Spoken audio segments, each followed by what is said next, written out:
कभी जेलों भरन वास्ते अपने आप को तसीहे देने वास्ते नाल नहीं हुंदे। सो असीं अपने आप को तसीहा देण आए हैं। साडे लई खुशियां एक अच्छी गल है, बहुत वधिया गल है। असीं तो तैयार हो के आए हैं, असीं अपना चीज़ां रेडी करके आए हैं। जेल जाना पिया असीं चल जावांगे 90 डेज लई, 900 डेज लई। सर ये जो जेलें भरो तारीख है, इससे क्या फायदा होने वाला है? क्या मतलब अगर जेलों में चले भी जाएं तो क्या होगा? ये समझने वाली गल है।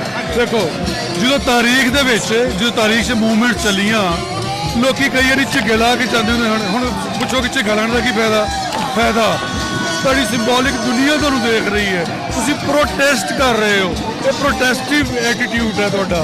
तुसीं प्रोटेस्ट एहतजाजन तुसीं कहंदे हो कि जेलां भी भर देंगे, अखीर तुसीं जेलां 'च ही पाना है ना। सो ये एक सिंबॉलिक और प्रोटेस्टिव एटीट्यूड है। अच्छा सर, महंगाई बहुत ज़्यादा हो चुकी है, जैसा कि हर बंदा जो है ना इस